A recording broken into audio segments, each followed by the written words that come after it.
Now then, I'm going to take a little bit of paint thinner on my liner brush, go into my brown, bring it to a nice sharp point. Okay, let's go up here. Maybe there's a few happy little sticks and twigs that live around here. This is also a super, super easy way to make little beach scenes. If you ever want to paint the ocean with a happy little beach, this works very, very well. The same principles. The beach. Here in Italia, they call it La Spiaggia. Some of the most beautiful beaches ring the shores of Sicily, lapped by warm, phthalo-blue Mediterranean waters. And it's against the backdrop of the scenic shore that my ancestors once caught fish, drank wine, and napped the afternoons away. Yep, the joy levels in these parts are off the charts. But I'm not on vacation. I'm on assignment, here to find out more about the famous painting style Bob Ross employed on his famous public television show.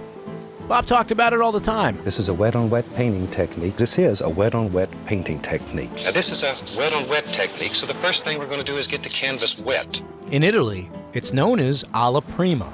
And what better place to get to know more about the wet-on-wet technique than here along the water? Wait, what? Wet-on-wet has nothing to do with water? Well, that's the whole bit. Well, then what are we doing here? What do you want from me? The podcast has already started. Okay, I'll get us out of this mess. How do you say phone booth in Italian?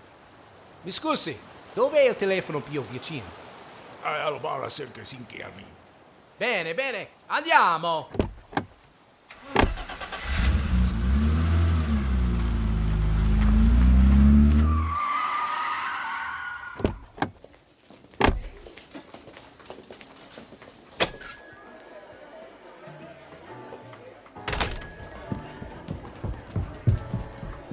Telefono. Grazie.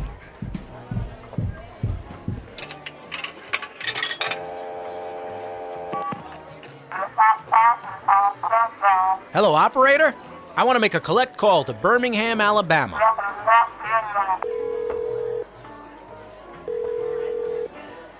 Gary! It's Ronnie. How are you, buddy? Yeah, accept the charges. Listen, I'm in Italy. Yeah, I know it's loud. What do you expect? It's Italy. It's all a big mix-up. Anyway, you busy? No. You see, we already started the podcast, and it's too late to stop it. Yeah, it's happening right now. No, I can't change the topic. It's got to be about wet-on-wet. We already did a bit on his hair. I know, I'm sorry. I need a painting expert. Gary, you're a lifesaver. Thank you. Yeah, you're on. Go ahead. My name's Gary Chapman. I'm a professor of painting and drawing at the University of Alabama at Birmingham. Gary Chapman grew up in a small Ohio town, and he's lived all over the world. But I've been here at UAB for 34 years. I went off to college just to get away from home. I really had no idea what I was going to do. But my junior year, I took a painting class, and it just sunk. It's like, I know I'm going to do this. I knew I had gotten something going and I couldn't just stop. I had to keep that momentum going. So I applied to grad school and went off and got my MFA. Gary isn't just a painting scholar. He's an accomplished painter himself. I rarely do commission work because if somebody tells me what to paint, I just buckle down. I just I really got to know that I have the freedom to make what I want. And so that's one of the reasons I became a professor, so I don't have to live off of my work. Gary has exhibited his own paintings hundreds of times in institutions around the globe. He's received grants and fellowships. His paintings hang in museums in the southern U.S. But ultimately, all my work is about finding meaning and truth. I'm a figurative painter, and my figures are always involved in some sort of attempt to find meaning and truth. And in this almighty episode, he'll help us better understand the meaning and truth behind a painting technique adopted by some of the greats: Van Gogh, Velázquez, Rembrandt, William Alexander, and our favorite TV painter. See, just bring it all together. That easy. And we'll do that same thing over here. That's the beauty of wet-on-wet painting. What makes Bob Ross so good is that he really knows his material. And you mentioned the theme was sort of alla prima, which just means painting wet on wet. Actually, in English, alla prima means first attempt. This painting is so simple. If this is your first attempt with liquid clear, I think you will absolutely love it. He really knows his paint. He's not afraid of the paint. Don't be afraid to put a dead painting in your painting. Or a dead tree in your painting. Boy, I messed that up. Sometimes your tongue gets over your eye teeth and you can't see what you're saying. He can make things happen with paint in a very quick way. Because so much of painting is a feel.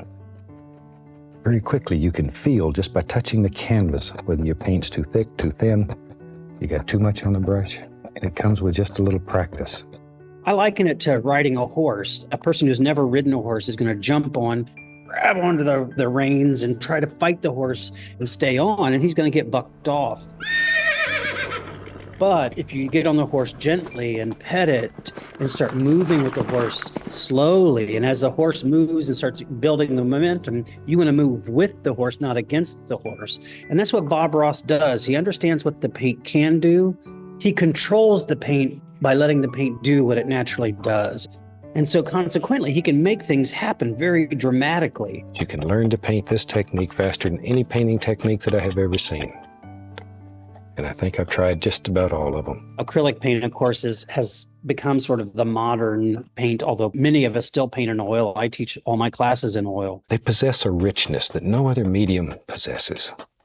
I think that's why the old masters painted mostly in oils. It's associated with oil because oil takes so long to dry. Various colors have different drying times, but the fastest one would be like yellow ochre, which might dry within 24 hours.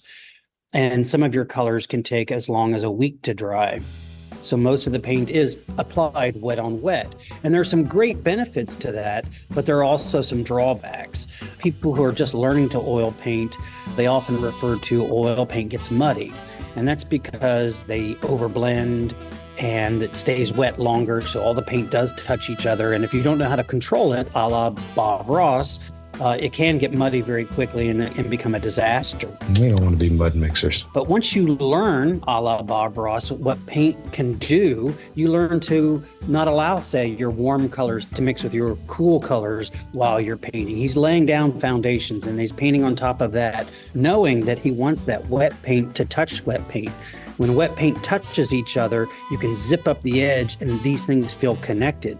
Or you can blur the edge completely and you can knock things back. And all that's done with wet on wet paint. It's one of the things I like so much about oils. They have a thickness that you can put on there. I've seen some of the old paintings that, gosh, they must be a quarter of an inch thick in places. I love that. Absolutely love it. So when did this whole oil painting party get started anyway? Turns out wet paint has been touching wet paint for a hot minute. About 600 years or so. Alla Prima, wet on wet, is a relatively modern style of painting. You only start seeing it show up in about the late 1500s, early 1600s. My name is James Supp. I'm an antiques, collectible, and pop culture appraiser. I run a Coronado Trading Company. And basically, I travel the United States and the world appraising the weird stuff that no one else wants to or can appraise. If you like collecting antiques and weird stuff, you might recognize James from another popular PBS program, Antiques Roadshow. Just look for the host with the curly mustache. And now it's kind of a trademark. I mean, everyone knows me by it. James has made a career out of digging deep into things that are, like him, a little weird, a little different, including a happy TV painter. My daughter, during the pandemic, became obsessed with Bob Ross like many others. She definitely inherited the artistic gene from both my wife and I, and has really developed it on her own. We had a Bob Ross birthday party for her. Thought today we'd just have a good time and have a happy little painting up here. And it was at this party that James Supp first took a stab at Alla Prima. I tried for about 2 seconds and just ended up with a mess. Plus, watching a bunch of 9-year-old girls screaming and making a mess in your living room on your Persian carpet, you get kind of distracted. So I couldn't really focus well enough. Maybe it just spills right along like that. Comes right out of there. Boop, there it fell again. Son of a gun. Basically, we had all these canvases kicking around. My daughter was painting all the time, getting better and better at art. I'm like, man, I really got to kind of step it up. And then this New Year's, she said, hey, Dad, I know you guys aren't doing the whole New Year's party, but why don't you guys have some friends over? We can do a Bob Ross party. I'll lead. Like, what? She's like, oh, yeah, I'll be Bob Ross. I'll teach you guys how to do this. I'm like, sure, why not? Let's try it. I tell you what, let's have some fun. And it was really wild. It was astonishing how much I retained because I've been watching Bob Ross as a kid, but I never tried it. I thought it would be, it's going to sound so stupid. I thought it would be beyond me of all the things to think when Barbara was saying, oh yeah, anybody can paint. Anybody can do this. I just didn't believe it. You are the master of this canvas, and you can do anything here.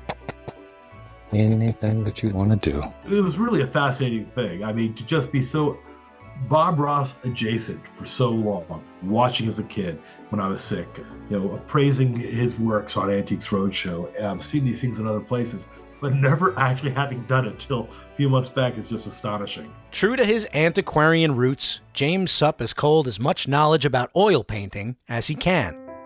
Alla Prima is supposed to be a very fast technique. It allows you to develop a painting very quickly.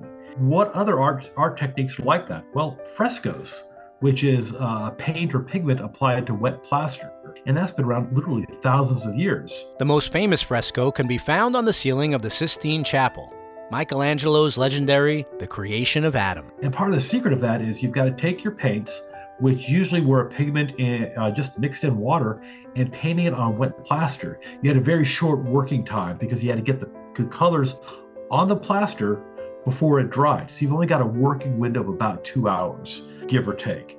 And as the plaster dries, it actually bonds permanently. And when this dries, the areas that you put this clear in will shine. They'll have a luster to them. It's very nice. Very nice. For the next century, in addition to water, artists began mixing things like eggs and milk with pigments to make paint. Eggs and milk. Sounds delicious. Me don't know art, but me know what me like. Food! No, Cookie Monster, you promised you wouldn't eat the Rousseau. No, Cookie Monster, no, all right? When using egg paints or watercolor or other more primitive paints, those colors mix in really obnoxious ways. You can't really predict it. Anybody who's tried to do watercolor when we were kids in school knows that if you put a strip of blue and a strip of brown next to each other, they're going to make a gray, ugly mess. When I was in college, I took a class in watercolor. It taught me two things. First of all, it wasn't my medium. Secondly, a great respect for those who could do it, because you get one chance. Son of a gun. Boy, I messed that up and it was over. In the early 1400s, a painter from the Netherlands named Jan van Eyck became famous for whipping up a new mixture. And Van Eyck, his most famous painting is A Marriage of Ronaldini. And if you see this painting, I mean, everybody kind of knows it. It's got a creepy guy in a creepy, really furry hat, his wife in a green dress, and everyone focuses on how amazing it is. Well, one of the most amazing parts is it was done with an early oil paint. It was, at the time, a revolutionary way to paint, especially if you wanted to move a little faster. A typical painting technique that's been around for thousands of years of layers of paint on top of each other can get some really dramatic effects, but it's not very good for a quick painting. You can't just go out to the seaside and paint a scene all at once. And on the same note, it's not very good for commercial painters because you're paid by the painting. The more paintings you get out the door, the more money you can make, right? I feel the need for speed. Once they figured out that you could mix a couple of colors in similar oil paints, apply them to the canvas at the same time without the mixing, that really changed the world of painting. Rather than taking weeks or even months to do a painting, you could have a painting in just a couple of hours, very similar to those frescoes. The other thing was you get what was called impasto, which is where you have, because of the thickness of the paint, you get some really cool textural details. Because you're laying it on all at once, you can actually kind of put the paint on so thick that you could actually make three-dimensional waves in the ocean, individual blades of grass, or the texture of bark that's actually raised and changes in the light. And that gives it a whole new three-dimensional aspect to paintings that was previously mostly two-dimensional. Fast forward to the 20th century, where a fuzzy-haired painter took this almighty technique, carried it up a mountain, and brought its popularity to its peak. Well, if you think of the classic Bob Ross painting, he's washing in the landscape. He's washing it. When I say washing in, he's putting in a field of color, just blending it out. And he'll blend that horizon line in. And then he'll come in with a relatively sharper brush or his palette knife. See, the palette knife is a great way to lay down a sharp edge because you've got a blade. And he'll lay down those trees. Then he'll take his fantail brush, and he's not so much swiping the fantail brush, he's plotting the fantail brush, and he's planting the branches and leaves on the tree, or plotting the snow on top of the mountain peak. Touch it, barely give it a little pull. Just barely touch it. If you've put snow on the mountains before, it's that light. It's that light of a touch. Just touch it and give it a little pull. So he's building his painting up basically from background to foreground. He's doing wet on wet and developing these beautiful soft edges, and then he's laying these sharp things on top that pop forward. So he's creating a hierarchy of space using wet on wet paint to establish a range of edges. I like these little distant foothills. Aren't those gorgeous? Some of the beautiful states, like the Carolinas and et cetera, Missouri. You have all these little rolling foothills. Gorgeous. I love them.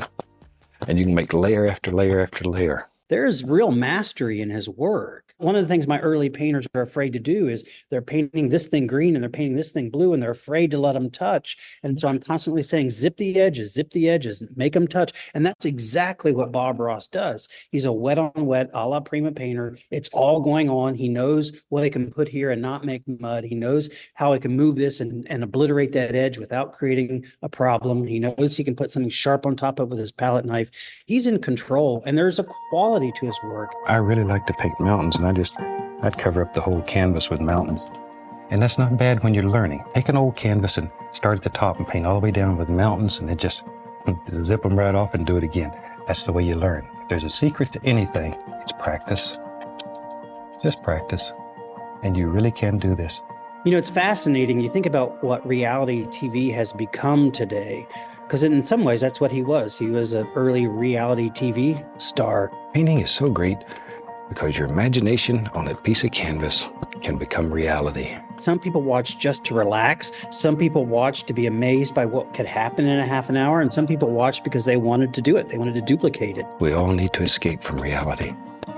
This is the place to do it. Here, everything's peaceful and quiet. There's no bad things here. These are happy places here. My whole life revolves around storytelling. It's the only reason any of the objects I appraise or any of the things I look at matter is because of the stories that they help share. And Bob Ross was pretty freaking good at that. Bob Ross didn't invent oil painting, but Alla Prima, the wet-on-wet technique, it helped him add color and dimension to his work. You could say oil was a crucial ingredient when Bob made up his little stories. Stories that he shared through his paintings, and the stories he shared while teaching us how to make our own. Maybe there's a little bank right here. Little bank out here in the woods. A place for all the little creatures to put their money. I mean, what is the purpose of art? To inspire humanity and all that is what you read in all these fancy philosophy books and what have you. But for me, honestly, I think he is possibly one of the most important artists of the 20th century. He taught an entire generation of people to paint or appreciate painting. He shared his life and shared himself in a way very few people had done before, and he inspired so much. You have unlimited power. Everybody does, and you can do anything. All you need is just a little inspiration and a little knowledge, a little practice. To me, the first step of accomplishing anything is to believe that you can do it. And I know you can do it. So you certainly know you can. Let's have another puddle over here. I like these puddles. Come right in here. Maybe there's a happy little puddle that lives right here. See?